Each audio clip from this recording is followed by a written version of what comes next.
Alien beast woman cult priestess says I'm the chosen mate of her god, then offers herself. Welcome to the world of science fiction. Comment below where in the world you are watching from today. And if you like this story, don't forget to subscribe. The shuttle's warning systems had already failed by the time Christopher broke through Nithra 9 upper atmosphere, sparks dancing across the controls like fireflies trapped in a bottle. The planet's thick mist obscured nearly everything below, and the emergency stabilizers kicked in too late. All he could do was guide the vessel toward the faintest glimmer of terrain through the fog. He braced for impact. The crash wasn't catastrophic, but it was bad enough to buckle the forward struts and trap him inside for several claustrophobic minutes. When he finally kicked his way out of the bent hatch, coughing from the smoke and stumbling over jagged shards of metal, he wasn't thinking about temples or gods. He was just trying to survive. Christopher was an exobiologist, not a soldier. He didn't believe in fate, prophecy, or the divine. He believed in field samples, soil acidity, and mineral layers, things that made sense. So when he spotted the silhouette of a spiraling stone structure rising out of the swirling plasma mist like some monolithic ribcage, he didn't think temple. He thought shelter. With his suit torn and no comms, he made his way toward the structure, limping slightly, jaw clenched, hand wrapped around a flare gun just in case the local wildlife took offense. The entrance stood open, a mouth of dark stone with glyphs etched in molten lines that shimmered faintly in the low light.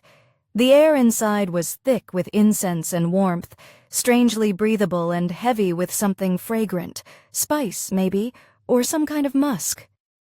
Inside, the sound changed. It wasn't just his boots against stone anymore. There were voices, low, melodic, and layered like chanting. The mist thickened as he stepped into the sanctum, and the temperature rose enough for sweat to bead at his brow. Then he saw them.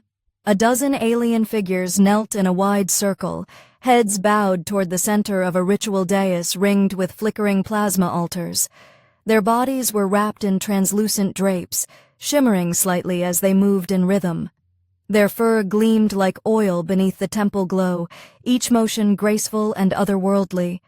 At the center stood one, unlike the others, taller, framed by horns ridged in gold bands, her tail swaying behind her with a fiery orb at the tip that left trails of light with every motion. She was staring directly at him. Christopher froze, his instincts screaming to backpedal, but her gaze held him locked in place. She didn't look angry or surprised. She looked expectant, like she had known he'd appear. Then she spoke, her voice a low musical current that echoed off the stone walls and made the hair on his neck rise. "He bears the scent," she said, loud enough for all to hear. The chanting stopped instantly. Christopher raised both hands in the universal sign for not a threat. "Look, I think there's been a misunderstanding. I'm just a surveyor. Ship crashed. I'm not here to." She walked toward him and the worshippers bowed deeper, heads to the floor. Her expression was unreadable, intense. Her fur shimmered with colors that shifted subtly with each step, opal glints catching the temple light. The golden veil she wore fluttered as she moved, her ritual robes barely hiding the outline of a powerful yet elegant frame. She stopped just a foot away from him, inhaled and smiled with quiet reverence. "You carry the scent of fire and void. It is written, you are the divine mate." "I am not anyone's divine anything," Christopher muttered under his breath, already stepping back. But she was faster, not aggressive fluid, like wind curling around a flame. In one motion she drew back her veil, letting it fall behind her shoulders, and then dropped the upper folds of her ritual drapes.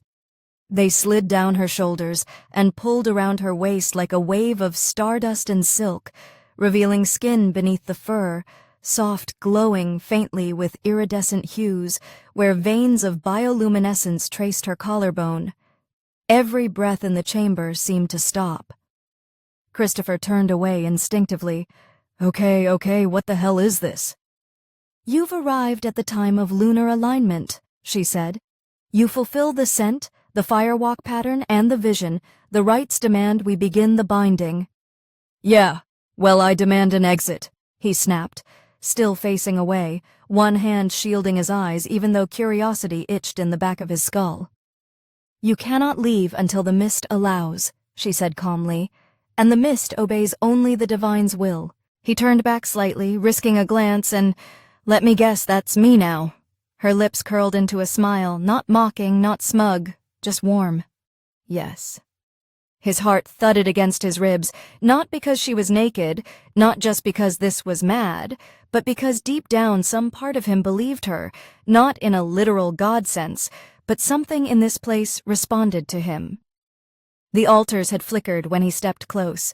The chant had ended the moment he appeared, and her scent, strange, electric, ancient, clung to him now as if it recognized him. "I don't want to be worshipped," he said, quieter now. "You are not," she replied. "You are wanted, and the difference is sacred." Christopher stared at her, trying to process it all. A dozen questions vied for attention, but none had obvious answers. The exit wasn't visible anymore. The mists outside the temple pulsed like a living heartbeat, and here he was, unarmed, exhausted, and being told by a towering alien beast-woman priestess that he was the chosen mate of her people's god. And somehow, the craziest part wasn't that it had happened. The craziest part was that a small, stupid part of him wasn't running, not yet. The chamber had shifted.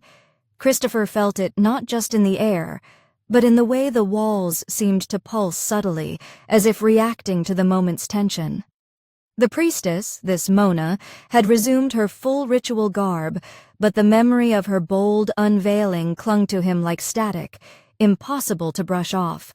He tried to speak again to steer the conversation back to logic, to sanity, but Mona moved first.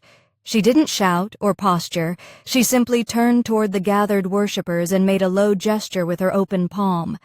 The kneeling beast woman began to hum in unison again, a low chant that filled the space like the hum of a deep engine. The mist coiled upward in response, becoming almost fluid. Christopher backed away instinctively. "Listen, I just need a line to call my people, a shuttle, a beacon. I'm not interested in playing God or prophet or whatever this is." Mona didn't follow. Instead, she turned slightly, walking toward a raised dais at the center of the temple's spiral. She looked over her shoulder, the golden threads in her veil catching the light. "If the mists have drawn you here, then your way out is sealed. They respond to the will of the divine flame, and only when the flame is satisfied may one leave. That is what is written." "That's not how mist works," he muttered, though the scientist in him had already clocked the bizarre behavior of the atmosphere since he arrived.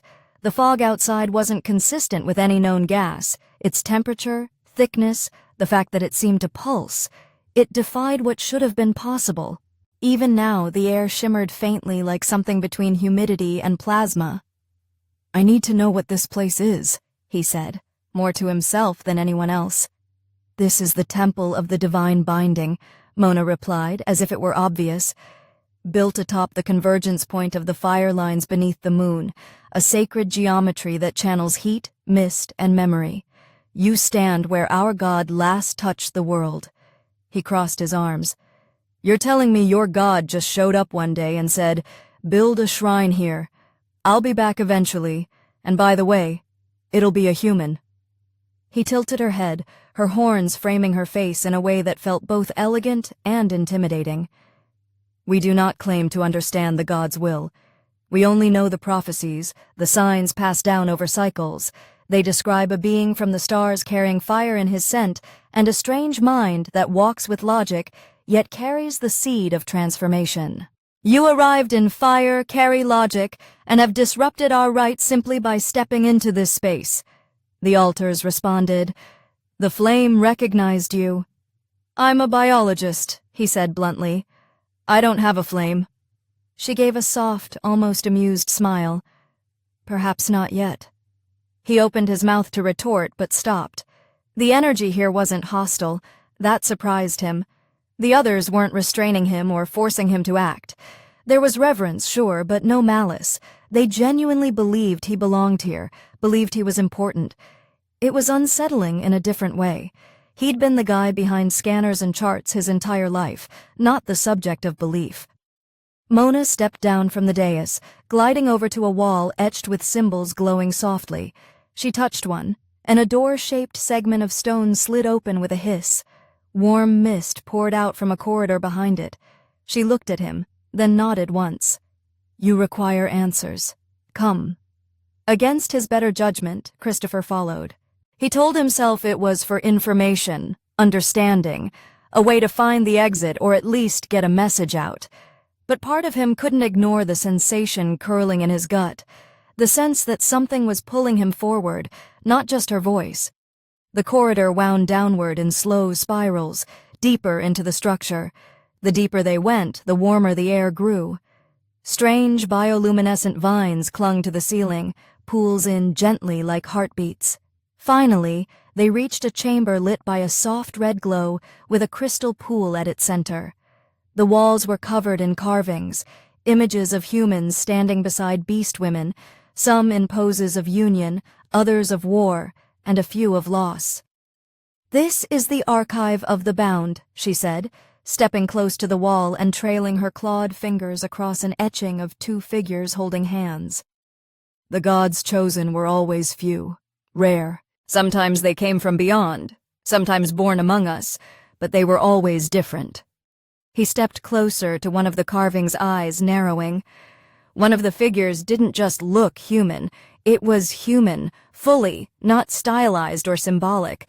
His suit scanner verified the pigment was less than a century old. "This can't be ancient. That figure, it looks just like—" "Like you?" Mona asked quietly.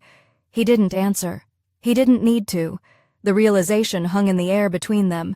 Whoever this was, they weren't part of some forgotten myth. They were real, recent, possibly another crash survivor, possibly someone who had played along with this religion and vanished without explanation. He looked at her then, searching her expression for deceit, but she wasn't lying. If anything, she looked afraid of what this might mean for her beliefs. "I don't want power," he said finally. "I didn't ask for this." "No one ever does," she said. "But you must decide what to do with it." Silence lingered. The mist around the pool stirred faintly, and in the red glow her fur shimmered like living fire. He should have been making a plan to escape, but instead he found himself watching her more closely, not because she was exotic or strange, but because she wasn't begging him to believe anything. She simply existed, calm, composed, deeply spiritual, yet visibly shaken by this twist in her reality. They weren't that different in a strange way. Finally, she gestured to a side alcove, modest, bedded with soft moss and lit with a low flame. "You should rest. The temple will not let you leave yet. When you wake, we will speak again, not as priestess and god, but as two beings thrown into something neither of us asked for." Christopher hesitated, then stepped toward the alcove. As he sat down, still guarded but less defensive, he looked at her again. "Mona, if you're wrong, if I'm not what you think I am." She nodded slowly. "Then I will still have met the one who reminded me to question." And with that, she turned and walked back into the spiraling corridor, her tail's glowing flame fatting with each step until the chamber was quiet once more. Christopher laid back, staring at the ceiling, and for the first time since the crash, he didn't feel lost, just uncertain, and strangely not alone. Christopher awoke with the faint scent of burning spices still clinging to the back of his throat. The warmth of the alcove had lulled him into a surprisingly deep sleep, but the questions circling his mind had returned the moment his eyes opened. He sat up slowly, the moss beneath him cool and springy, and stared at the dim flame hovering above the chamber's center. The temple was quiet, unnervingly so, and without the usual hum of a ship's systems or the distant thrum of alien wildlife, the silence pressed down around him. He didn't belong here, he knew that, and yet something about the space felt patient, as if waiting for him to make his next move. He rose, stretching out the stiffness in his shoulders, then stepped back into the corridor leading to the archives. He had questions Mona hadn't answered, maybe wouldn't answer unless he pushed. The temple, despite its mysticism and archaic grandeur, had clues buried inside it. He could feel it, not just spiritual markings and chants, but history, something real, something scientific. The etchings of the other human figure haunted him. If someone like him had come before and been absorbed into this belief system, then the cycle might be older than they thought, and he wasn't ready to be swallowed by it. The archive chamber was empty when he returned. The glowing pool still pulsed gently, casting ripples of red light across the walls. He stepped closer to the carved images again.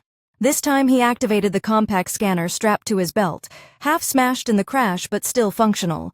The device hummed and flickered as it analyzed the pigment embedded in the stone. The results blinked onto the small display, less than 80 years old.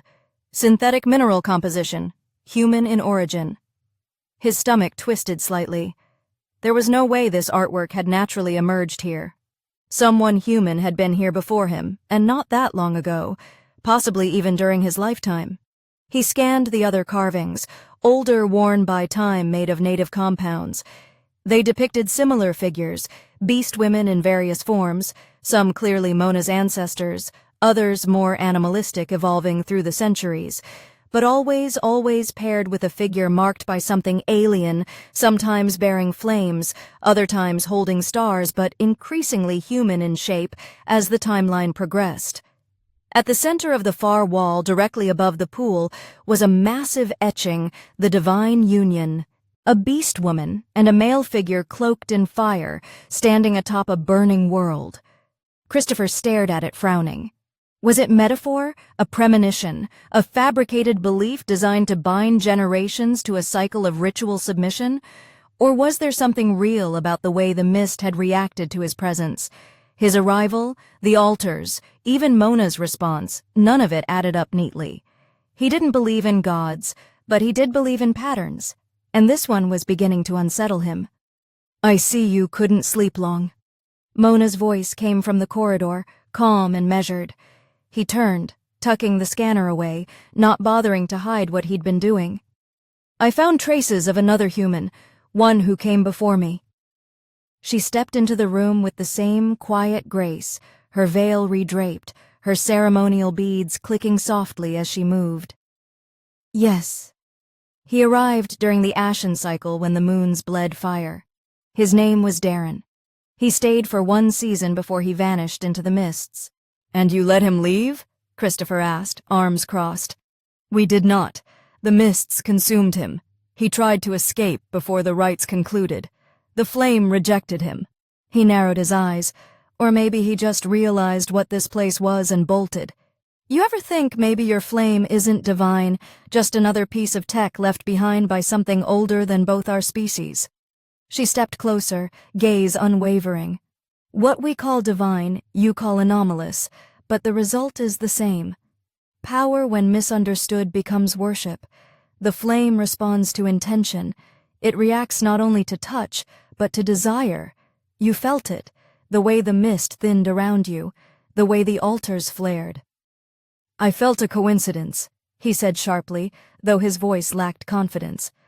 "Correlation, not causation." "You do not have to believe in the god," she replied. "Only in the bond between us." He blinked. "There is no bond." "You've known me for less than a day." "And yet," she said quietly, stepping so close he could feel the warmth of her body through the thin veil between them, "your sense still marks the chamber." He backed off before the space between them ignited something worse. Doubt, frustration, desire. Whatever it was, he wasn't letting it cloud his judgment. "I need access to your temple's deeper systems. Anything you use for record-keeping, storage, transmission. If I can trace Darren's path, maybe I can figure out how he got here, where he went, and how to reverse whatever locked the mist down. You wish to repeat his failure. I want to understand it."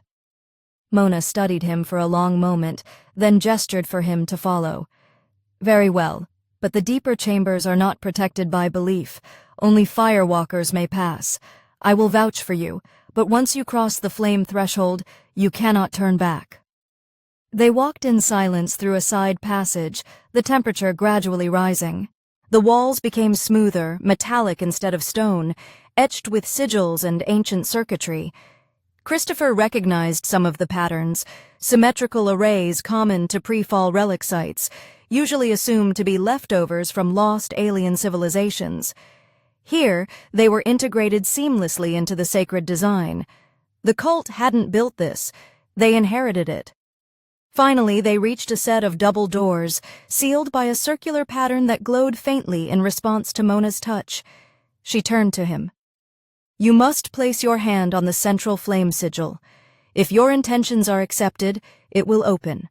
And if not, then it will burn away everything false." He grimaced, but stepped forward. The sigil flared as he pressed his palm against it. For a moment, heat surged through his skin, searing bright, unbearable, and then it subsided like a breath released.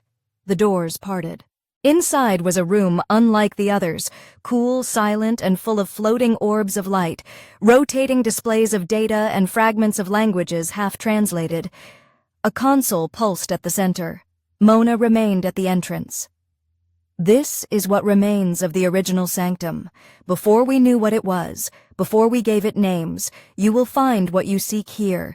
But I warn you, not all knowledge brings peace."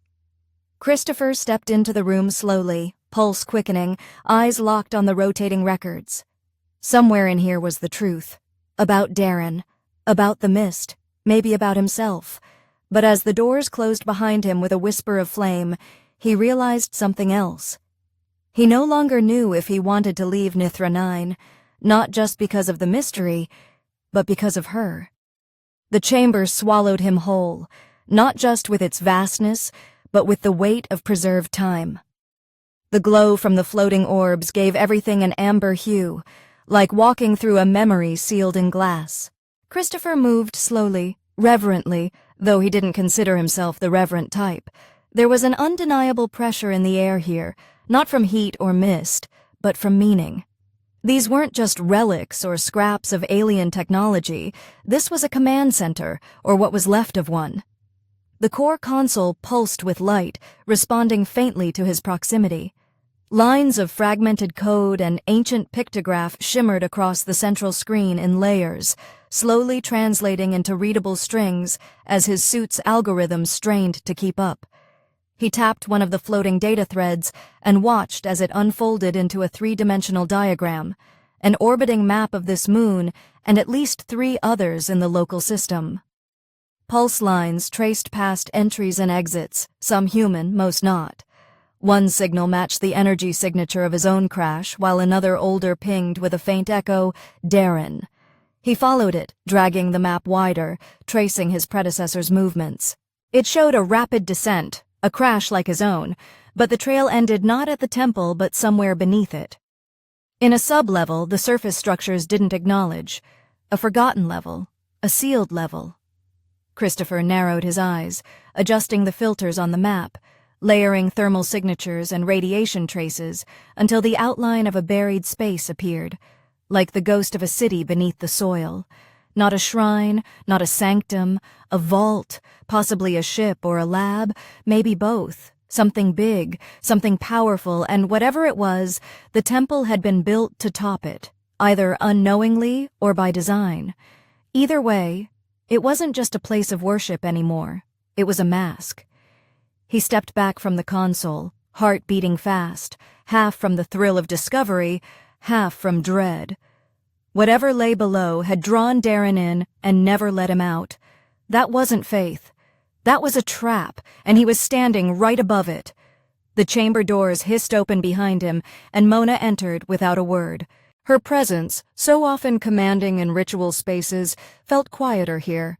She looked around the room like someone revisiting the ruins of a childhood home, part awe, part sorrow.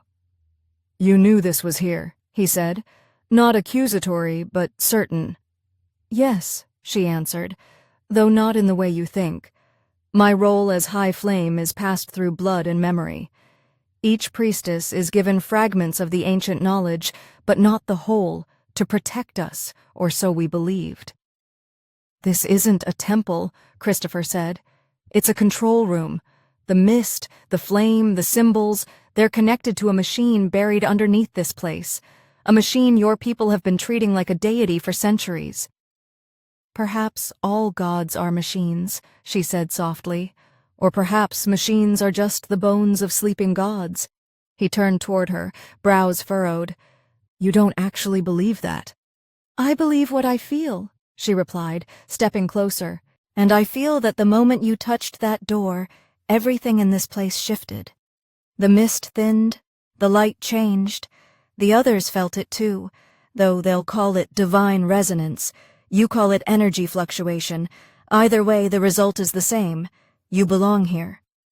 I'm not Darren, he said, more to himself than her. No, she agreed. He came with fear. You came with curiosity. That's why the door accepted you. He looked back at the glowing map, the buried structure beneath them, pooling like a heartbeat. I need to see what's down there. If Darren tried to get in and failed, maybe I can finish what he started. Maybe I can find the truth, shut this thing down, or wake it up. Either way, I'll know. She was quiet for a long time. Then quietly she said, There is a way down, a passage only the high flame in her chosen may enter, but the right to open it is not symbolic. It's a trial, physical, mental, and spiritual, if you will. Let me guess, he said, half smirking. Fire, pain, and hallucinations. She tilted her head slightly, and clarity if you survive. Christopher nodded, not because he wanted to, but because the alternative sitting in the dark, waiting for answers to fall from the sky, was no longer acceptable. Then let's begin.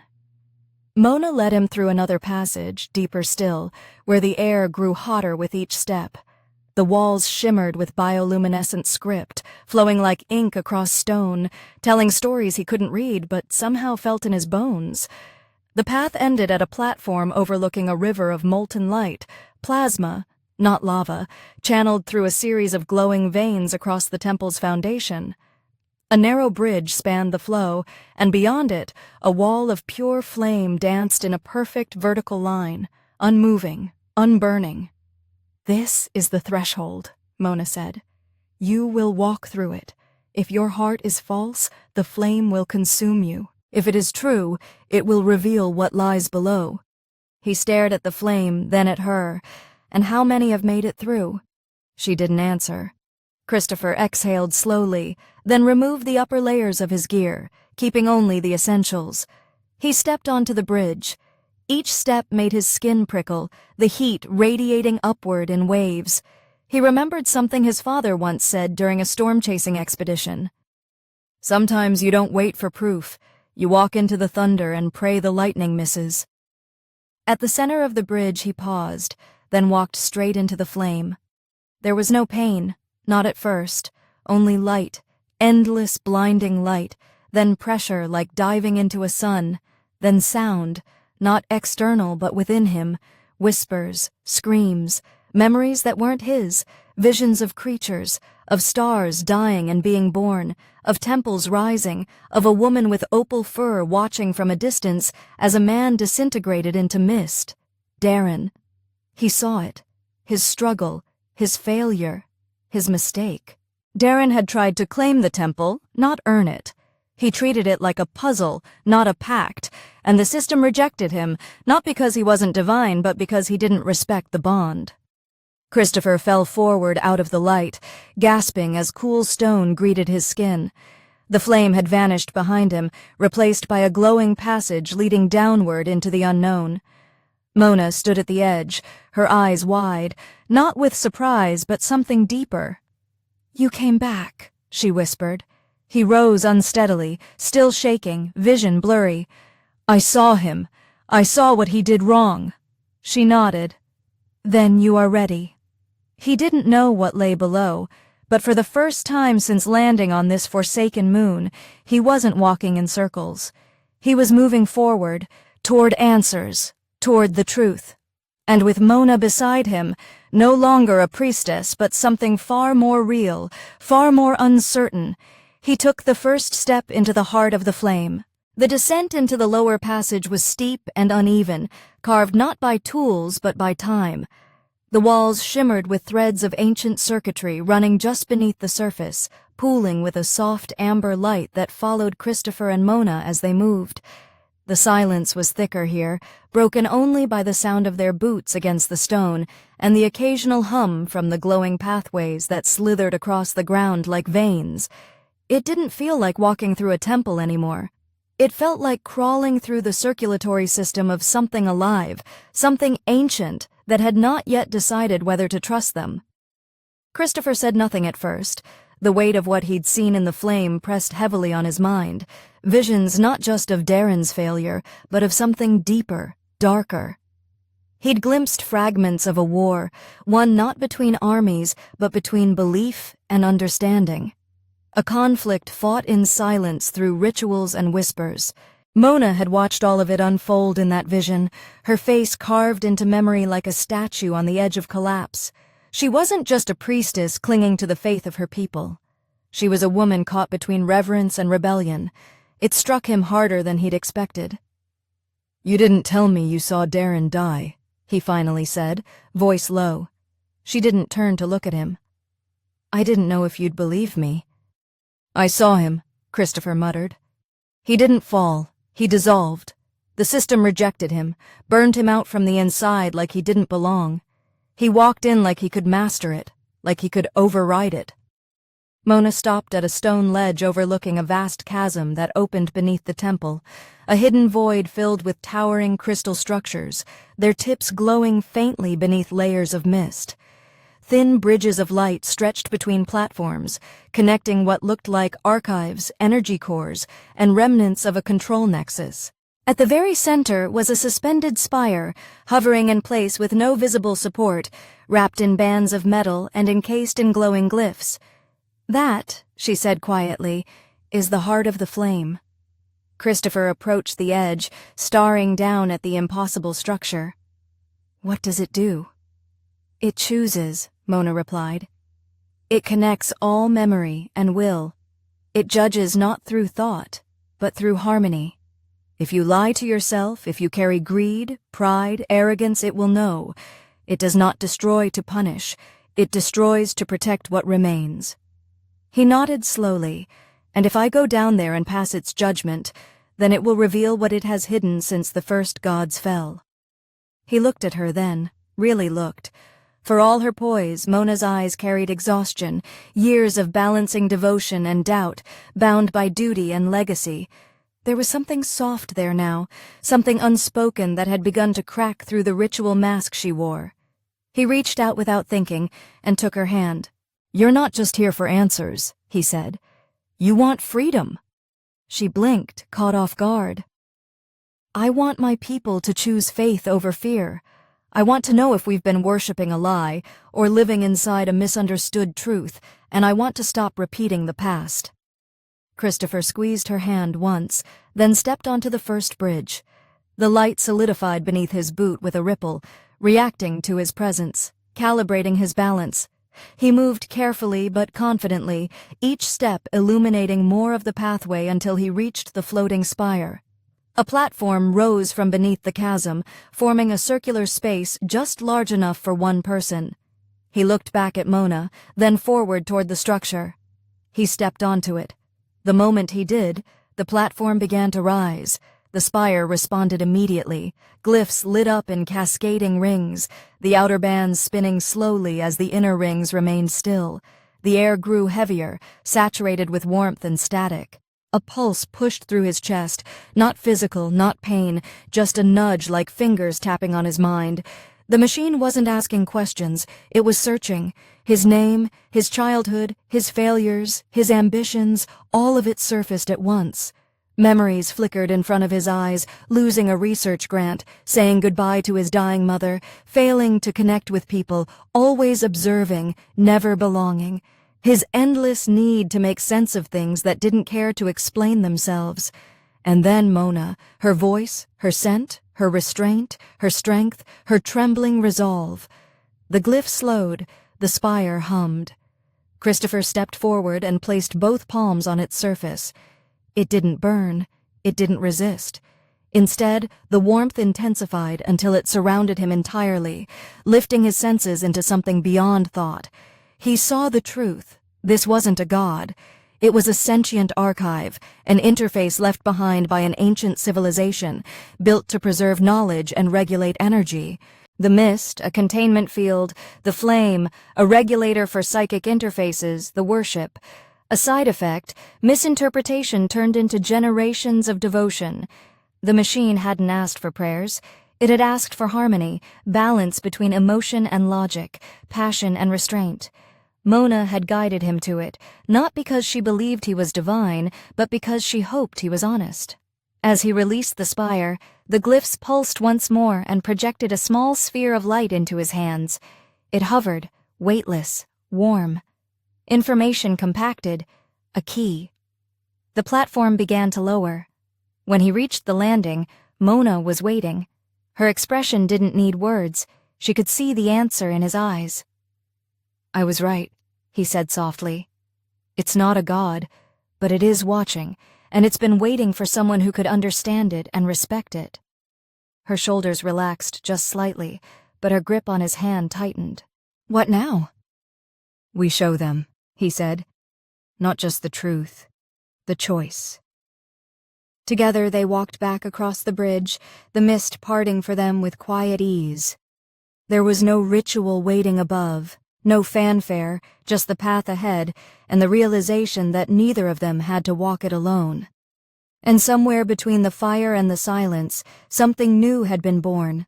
Not a prophecy, not a command, just a connection forged in truth and lit by something dangerously close to love. The temple above did not roar in approval when Christopher and Mona returned. There were no chants, no booming voices declaring divine affirmation. The silence was heavier than before, as if the walls themselves were holding their breath. Word had spread. The priestesses lined the outer edges of the great sanctum in rows, their veils lowered, their expressions guarded but alert. The mist had thinned further, now revealing every etched symbol on the floor, every curve of the plasmalite stone. The atmosphere had changed, less sacred, more expectant. They all knew something had shifted. The rituals felt smaller now, like shadows cast on a wall after someone had torn open the sky. Mona led him through the central aisle, her shoulders squared, her gaze unflinching. Christopher stayed at her side, silent, watching how they looked at her, not just as a leader, but now as a potential traitor to the old order. The key in his palm, still glowing faintly, pulsed with warmth. He had uploaded some of its contents to his suit, ancient schematics, detailed logs, explanations of the systems beneath the temple, and left the rest untouched, a gesture of trust. This wasn't about proving he was right. It was about showing them they had been more than followers all along. They reached the central dais where the eldest priestesses waited.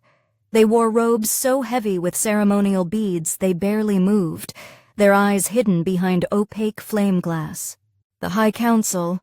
Mona bowed her head slightly, and Christopher mirrored her movement, not out of reverence but out of respect for the weight of history they were about to challenge. "I have returned," Mona said, her voice calm but resonant. "The flame has opened, the mist has parted, the one we received has passed the trial and returned with the truth." The lead elder, her voice dry and measured, spoke without turning her head. "And what does this truth demand, High Flame?" Christopher stepped forward, raising the glowing sphere between his hands. "That your god isn't a god, it's a machine. A sentient archive created by beings long before either of our people stood upright. It was meant to guide, to preserve, to protect, not to rule. The rituals you follow, their maintenance protocols, the visions, interface echoes, you've been worshipping a user manual." The chamber did not erupt. It didn't need to. The tension was sharp enough to slice through the mist that still clung to the corners of the sanctum. One of the younger priestesses in the outer ring shifted slightly, breaking the perfect symmetry of the gathering. That subtle movement spoke louder than any gasp. Another elder raised her head. "And what would you have us do, outsider? Throw away our traditions because a foreigner walked into a sacred place and survived it?" "No," Mona said quickly, stepping between them. "We don't throw anything away, but we stop treating ignorance as holy. We stop fearing questions. The flame chose him not because he was perfect, but because he was honest. He didn't try to control it. He listened. We've lost that. The lead elder's hands trembled slightly as she clasped them. You speak of blasphemy as if it were medicine. I speak of clarity, Mona said. For generations we've bound ourselves to fire and mist, but those who tried to understand were silenced. That ends now. Let the people know what the flame truly is, and let them choose. Faith should never fear knowledge. Christopher lowered the sphere, placing it gently on the altar stone. It hovered an inch above the surface, pooling steadily like a heartbeat. Everything you need is in here. The temple's origins, the history of the sentient network you've been living on, even what happened to the last human who came here. I'm not here to lead anyone. I just want to leave knowing I didn't let another cycle of blind worship kill someone else. The elders didn't speak for a long time. Mona remained still, her hands open, her expression unwavering. The silence stretched heavy, uncertain. Then one priestess, young, valorous, and standing apart from the others, stepped forward. She looked at Mona, then at Christopher, and bowed deeply. I wish to see, she said. Another followed, then two more. The symmetry shattered, replaced by a slow ripple of motion as lines broke and bodies shifted. A few elders remained unmoved, locked in place, unwilling to break from the stories they had spent their lives protecting. But change had already begun. After the congregation slowly dispersed, Mona led Christopher back through the quieter chambers of the temple. The corridors that once hummed with controlled ritual now felt unsealed, exposed to possibility. They walked in silence until they reached the lava pools beneath the sanctum, where the floor radiated warmth and the firelight played across the stone like liquid sunlight. She sat down at the edge of the rock platform, her long tail curling beside her. Christopher lowered himself next to her, the heat from the molten river soaking into his skin. For a while they just breathed. You were right, he said. Your people didn't need a god, they needed a voice. Mona exhaled, her eyes focused on the dancing light, and I needed someone who wasn't afraid to tell me the truth. He glanced sideways at her, studying the way the soft glow played across her fur, making it shimmer with that strange opalescent beauty that still caught him off guard. You never flinched, not once when you saw the truth. You just accepted it. No, she said with a soft smile. I faced it. That's different. Acceptance comes after you fought the part of yourself that wants to stay blind. He nodded, leaning back on his elbows. So what happens now? A reformation? A civil war? Mona didn't answer right away. Then she turned to him, her voice lower, more personal. Now we rest, for one night. No prophecy, no flame, just us. Her hand found his claws gentle against his skin. He didn't pull away. He didn't want to. She shifted slightly closer, her gaze meeting his. The flame chose you because you didn't ask to be chosen because you were real, and because, she hesitated, voice dipping, you see me, not just the priestess, not just the symbol me. Christopher reached up, brushing a strand of her veil from her cheek.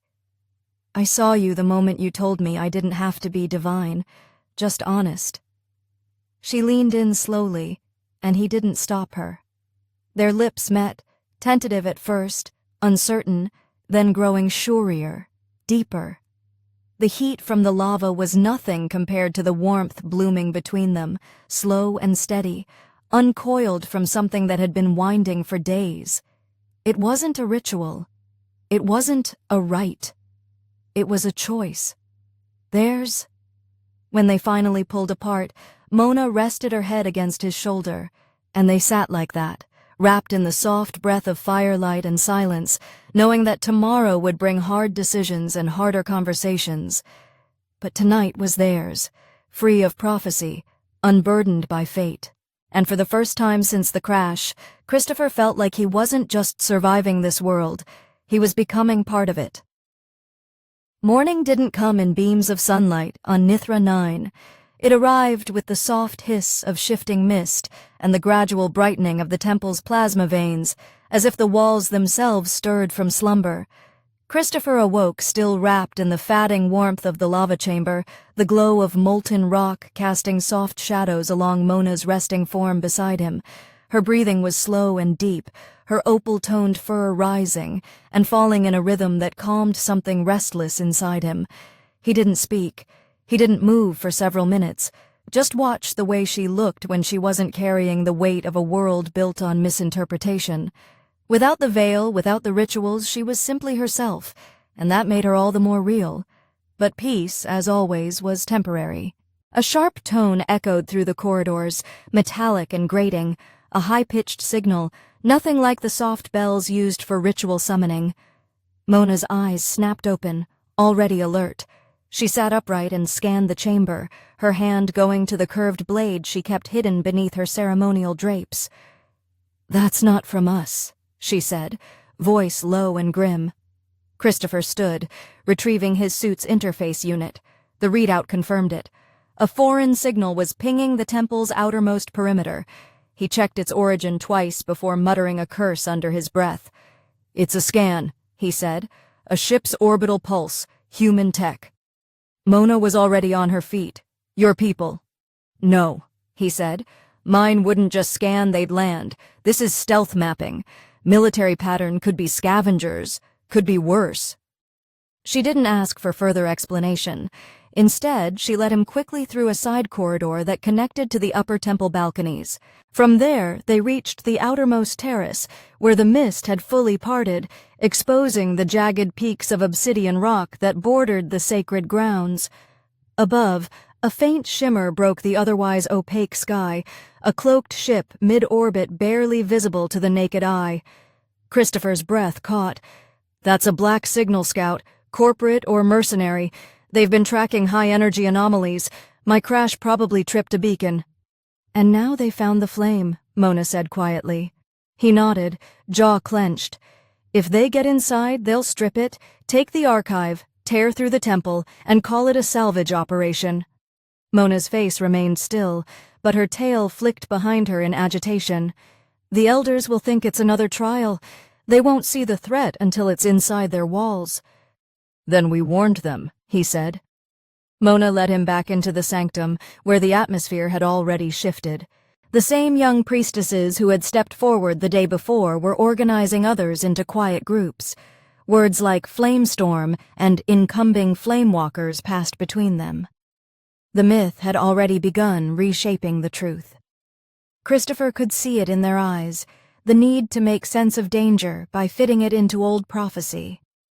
The High Council stood at the central altar, their faces unreadable.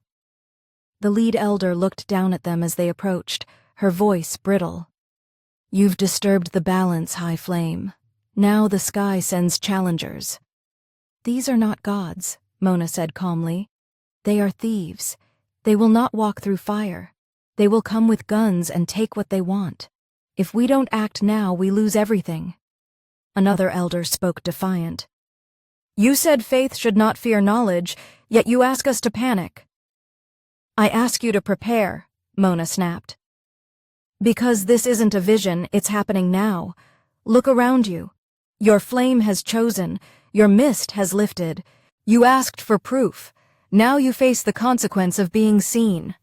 Christopher stepped forward and tapped his interface, projecting a small hologram of the ship's outline above them. "They'll drop a team within the hour. Standard loadout is 6 personnel, 2 scouts, 2 engineers, 1 asset handler, 1 enforcer. Don't let the small crew fool you. They're designed to strip an ancient structure bare in under 2 days, and if you resist, they call in the next ship." Silence rippled through the sanctum. The younger priestesses looked to Mona, not the council. The lines of authority were changing minute by minute. "We defend the heart," Mona said, steady now. "Not because we worship it, but because it belongs to no one. It is not a trophy. It is not a relic. It is knowledge, and knowledge should be guarded." The elders didn't stop her this time. Maybe they knew their grip had slipped, or maybe they simply didn't know what to do when myth met orbit. Preparations began immediately. The priestesses who had trained in flame dances adapted their rituals into defensive patterns, placing signal disruptors around the temple perimeter. Mona opened the temple's old weapon vault, more ceremonial than practical, but useful in the right hands. Christopher repurposed energy projectors from the plasma altars, reconfiguring them to emit short-range bursts strong enough to disable low-altitude hovercrafts. It wasn't a military defense, but it was enough to make any invader slow down. Hours passed quickly. The ship above stayed silent, cloaked, waiting. Christopher hated that. It meant they weren't in a rush. It meant they were watching, calculating. That night, he found Mona standing at the edge of the sanctum once again, watching the stars. She didn't look afraid, just focused. "You're not leading them with fear," he said, stepping up beside her. "You're leading them with truth." She glanced at him, and still, part of them wants to believe this is fate. "Maybe it is," he said, "but that doesn't mean it's not ours to shape." She didn't respond immediately, but her hand found his again. No ceremony this time, no pretense, just connection. "You should know something," she said. "If this goes wrong, if they breach the sanctum and you survive, take the archive and run. Don't look back." He shook his head. "No, we're past that. I'm not leaving you behind. Not now." Mona smiled, a quiet flicker of something fierce in her expression. "Then we stand together." As they returned to the temple's inner ring, surrounded by glowing plasma, sacred mist, and the distant hum of an approaching threat, Christopher realized something deep and unsettling. He didn't want to leave Nithra 9 anymore, not because of the mystery, not because of the temple, but because of the woman who stood beside him, unmasked, unafraid, and stronger than any myth ever written. The first warning came in the form of silence, not the spiritual quiet of the sanctum or the natural hush of Nithra 9 mislaced landscape, but a mechanical deadness, a stilling of the plasma lines that had pulsed steadily since Christopher's arrival.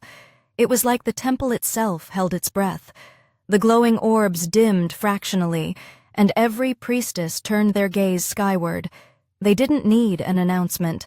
The ship had begun its descent. Christopher stood at the base of the temple's steps, moaning beside him, both watching the atmospheric distortion twist in the sky. The black signal scout pierced the veil slowly, silently, until the shimmer broke apart into visible lines, sleek, predatory, and far too familiar. The craft didn't roar. It didn't fire. It settled into the soil like a spider, limbs unfolding with precise efficiency. Then came the ramp, extending with a faint hiss, and 6 figures emerged, encased in matte armor, faces obscured behind adaptive visors. Each held equipment suited for different roles. Data extractors, ground-penetrating scanners, pulse rifles, not a word spoken between them. Christopher activated the dampeners he'd rigged near the plasma altars. A low thrum vibrated beneath his feet, followed by a flicker of static around the temple's edges as the jamming field came online. The scout's tech would be partially blind now, navigation skewed, comms limited. It wouldn't stop them, but it would delay them. Every second mattered. Mona stepped forward before he could stop her, her veil discarded, her presence commanding. She raised a single hand, open, not threatening. "You walk on sacred ground," she called out, voice echoing cleanly through the thin air. "You are not summoned. Turn back." The leader of the group, taller, bulkier, armored in a darker shade, tilted his head, then stepped forward slowly. His voice came through a speaker filter, mechanical and cold. Beacon triggered, high energy site confirmed. "This zone is unclaimed. We're here for recovery and extraction of anomalous tech." Mona didn't flinch. "You misunderstand what you're walking into. That anomaly is sentient. It is not your salvage." "It isn't yours either," the man said flatly. "And the moment your mist field drops, orbital ownership reverts to the highest bidder. You don't have jurisdiction here. We do." Christopher joined her then, stepping into full view. "That's a mistake," he said. "I know who you are. You're running dark market pulls for architect or a private buyer. You don't want a war. You want a clean harvest. The man's visor reflected him like a mirror. You're the crash signal biologist, civilian status. That means you don't get a say. Then maybe you'd rather hear from the system you're about to poke, Christopher replied, raising the glowing key sphere. This archive's alive, sentient, and it's aware you're here. That gave them pause. Not long, but enough for their enforcer, massive, with enhanced limb servos, to take a half step forward. Christopher held his ground. You try to breach the sanctum. It will respond. Not with prayer, with defense mechanisms even I don't fully understand. The team exchanged glances. Christopher didn't wait. He gestured subtly to Mona, and within seconds the outer perimeter flared. Flame lines, rooted through the ceremonial pools, burst into towering spirals of light, forming a ring that separated the temple from the landing site. It wasn't an attack. It was a message. We are not helpless. The scouts raised their weapons slightly. The lead gave a curtain nod. Proceed with Phase 2. That was the moment diplomacy ended. The enforcers surged forward first, leaping through the flame barrier which parted unnaturally, shaped by the temple's sentient systems. But Christopher had expected the aggression. He triggered the first trap, a refocused plasma beam that arched through the air and caught the enforcer mid-leap, sending him crashing sideways with a hiss of steam and cracking armor. It didn't kill him, but it shattered the illusion of invincibility. The rest of the team scattered, two attempting to flank left through the obsidian trench, one trying to cut up the ridge, another staying behind to feed tactical data into a wrist console. Mona's priestesses moved with trained precision, not as soldiers, but as guardians of something deeply personal. Their weapons were primitive by comparison, but the temple gave them the edge. The plasma altars redirected, pooling with energy they'd only recently learned to wield, not worshipped, but harnessed. Christopher ducked as a pulse round shot past him and ricocheted off the temple wall, searing a chunk from the stone. He moved fast, drawing one of the modified signal disruptors from his belt and hurling it toward the closest engineer. It landed with a thud, flaring in a burst of static that disrupted the HUD displays of two scouts who stumbled as their visors flashed white. One was tackled by a priestess before he could recover, her blade cutting through his shoulder plate with a decisive arc. They weren't killing unless they had to, but the message was clear. This place would not be stripped without resistance. From the upper platform, Mona stood tall, tail raised, horns gleaming. She called to the heart of the flame in a voice that rang like a command across time itself. The response was immediate. The mist surged forward, no longer gentle. It wrapped around the invaders, not suffocating them but isolating them, cutting their visual fields, throwing off their balance, interfering with their proximity sensors. The sanctuary had woken, and it was angry. Christopher scrambled toward the altar, where the central control relay was beginning to pulse erratically. The archive was reacting emotionally, not calculated defense, but something closer to panic. He placed both hands on the pedestal, syncing with it again. We're not the threat, he said. Let me guide you, show restraint, defend, but don't destroy. The system responded, the glow softening slightly, stabilizing its output. The mist receded enough for the priestesses to regroup, and within minutes, 3 of the 6 intruders were incapacitated. 1 wounded, 2 others isolated at the perimeter with no way forward. The leader, realizing the operation was spiraling out of control, activated a recall beacon on his wrist. A red pulse lit the sky signal for extraction. Christopher turned to Mona, chest heaving. They're pulling out. Not in triumph, she said. In failure. They watched as the scout ship disengaged from the surface, lifting into the mist and vanishing behind a cloak. The threat was over for now. The sanctum was quiet again, the fire lines dimmed, the archive resumed its normal pulse.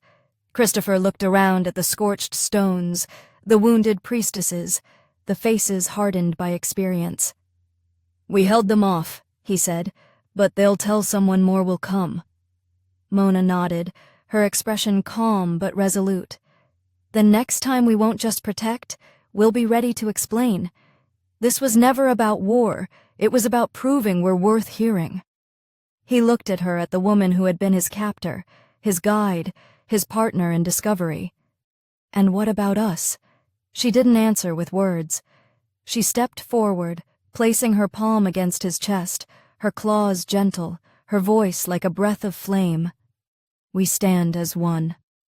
Together they turned toward the temple, damaged, sacred, and now undeniably alive with purpose. Whatever came next, they wouldn't face it alone. After the invaders retreated, the temple didn't relax. It adjusted. The mist no longer hovered idly in the corners of the sanctum. Now it moved with purpose, flowing gently through the hallways like a silent guardian, pulsing in rhythm with the heart of the flame buried below. The archive had accepted its awakening. The priestesses had seen the truth with their own eyes, sacred ground that bled light and resisted intrusion, not with divine fire, but with ancient intelligence and instinctive defense systems calibrated for survival, not ceremony. And still, no one walked away from their faith. The difference was subtle but vital. Belief had shifted from obedience to understanding. They no longer feared the flame. They worked with it. Christopher spent the next 2 days moving between the archive chamber and the upper sanctum, assisting Mona in organizing the integration of new knowledge. The glowing orb he'd retrieved, the key, had unlocked a cascade of buried data that reshaped everything they thought they knew. Not just about the temple, but about the entire moon. The structures dotting the misty landscape weren't remnants of an alien religion. They were conduits in a massive network, a planetary nervous system built to preserve cultural records, evolutionary data, and, in rare cases, interspecies behavioral trials. Nithra 9 had once been a galactic observatory, not a military post or colony, but a vault for sentient experience, and now it had awoken to find itself surrounded by a faith it hadn't asked for, and a human who'd arrived by accident, and yet managed to pass its final gate. Mona remained the axis around which the temple turned. She moved through her people with a balance of certainty and humility, no longer reciting rites from inherited memory, but speaking with the clarity of someone who'd stepped through fire and returned with answers. Some elders remained uneasy, unwilling to release their grip on the old ways, but they no longer had the influence to suppress what had been revealed. The younger priestesses listened to Mona with open minds and guarded hearts, their loyalty not to prophecy, but to the truth she had helped them uncover.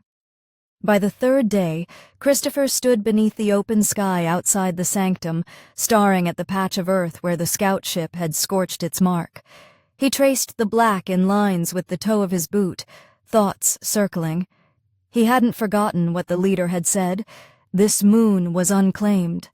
To corporations, that meant it was open season. If Arctech hadn't flagged it, someone else would.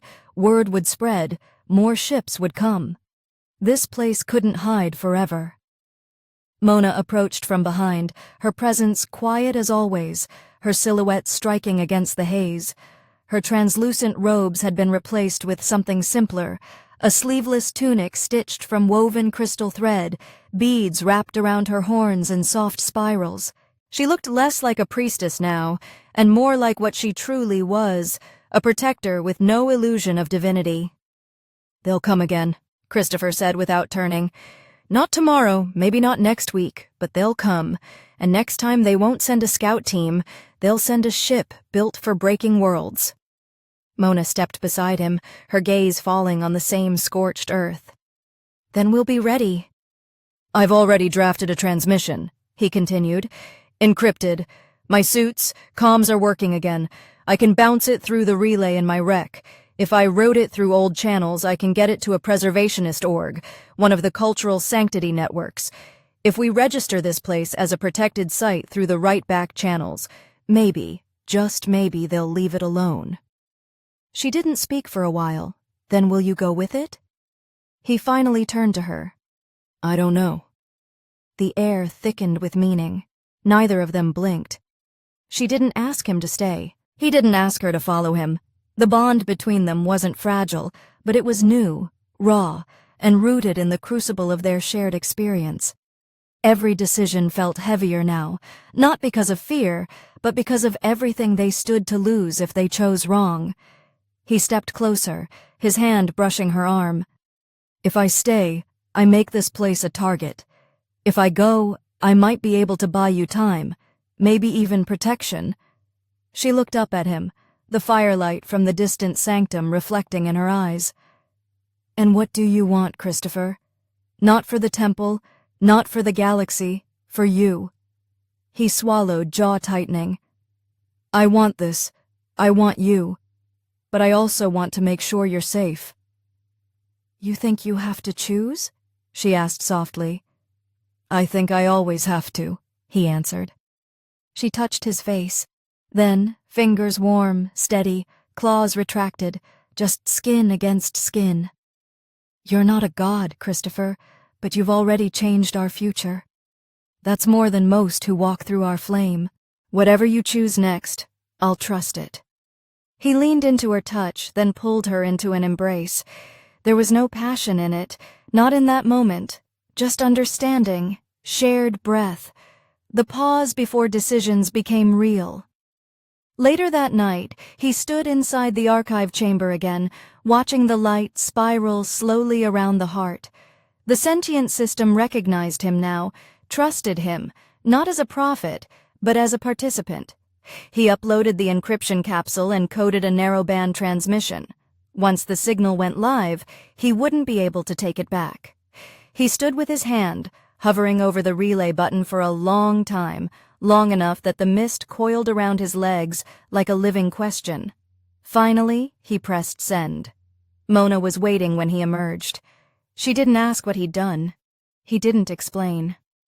"I set the message to activate in a week," he said. "Enough time for you to prepare or to stop it if that's what you decide." She nodded once. "Then you'll stay. I'm not leaving until we know what this place really is. All of it. The network, the memory strands, the old stations buried in the mist. If this is going to be protected, we need to know what we're defending." "And after that?" she asked. He looked at her, smiled slightly. "Then maybe I'll ask if there's room for a permanent outsider in your little flame cult." She arched a brow. "We don't call it a cult anymore." He grinned. "Good. Alien Archive girlfriend sounds way better in a data log anyway." She laughed, low and unexpected. It was the first time he'd heard her laugh like that, unguarded, unfiltered. He wanted to hear it again. They stood together in the temple's entrance as the first night breeze swept over the ridge. There would be more visitors, more trials, but they would face it together. The beast woman and the human, the flame and the logic, not as savior and worshipper, not as leader and follower, just as two souls who had found each other in the last place either of them had expected, and that Christopher thought might be the most divine thing of all. 3 weeks passed, long enough for the mist to settle back into a gentle rhythm, and for the temple to breathe again as a living structure rather than a battlefield. In that time, Christopher didn't just remain, he became a fixture. What had once been a crash survivor wandering through sacred halls turned into something deeper, more deliberate. He walked among the priestesses not as an outsider, but as an equal, maybe not in title, but in trust. The glowing orb, once clutched as a key to mystery, now floated in the archive chamber in full sync with the heart. The system had stabilized. Its presence no longer felt like a looming riddle, but like a quiet guardian, pooling with memory, responding not to commands but cooperation. And for the first time in its long existence, it wasn't simply being interpreted, it was being heard.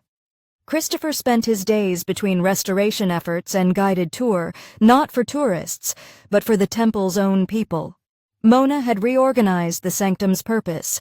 Gone were the rigid, inherited rituals built on misunderstood signs. In their place were studies, language reconstruction projects, artifact indexing, and open discussions.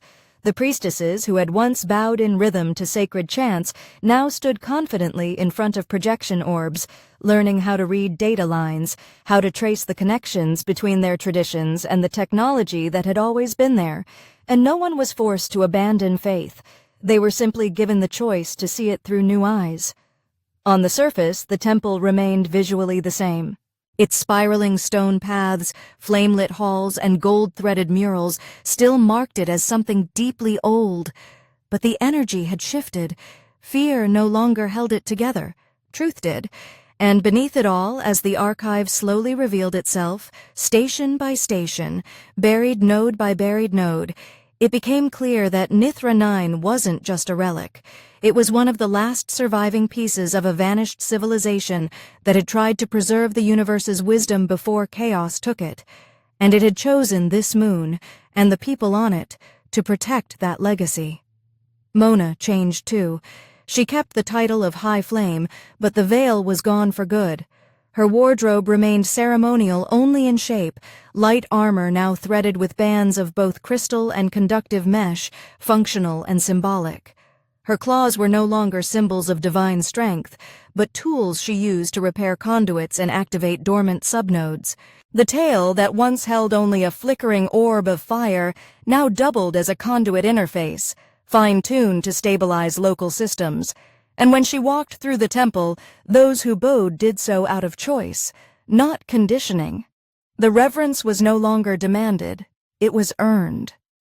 And at her side, almost always, was Christopher. Not because anyone expected it, not because of prophecy, but because neither of them wanted to walk this new path without the other. Their bond hadn't faded with familiarity, it had deepened. There was something different in the way she looked at him now when they argued over whether to initiate a full diagnostic sweep or wait until the weather grid aligned. There was something in the way he touched her back absent-mindedly during strategy meetings or handed her a fresh data pad just before she asked for one. Love wasn't a grand ritual.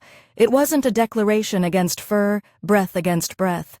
And when they held each other in the stillness, unshakable rhythm of two people who had been forged in fire together and come out stronger, they made love beneath the mist. Not in secret, but in peace, curled together in the crystal cavern chamber they'd converted into shared quarters. No prophecies echoed around them, no sacred symbols burned overhead, just the soft pulse of the heart's light and the comfort of skin against fur, breath against breath. And when they held each other in the stillness afterward, they didn't speak about destiny or divinity. They simply existed, and it was enough.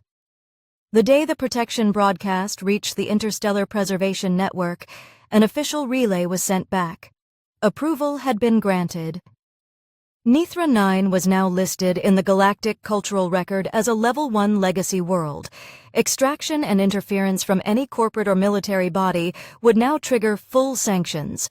Enforcement ships were already patrolling the outer rim, and monitoring satellites had been deployed. Christopher read the final line of the report aloud to Mona in their quarters, voice steady.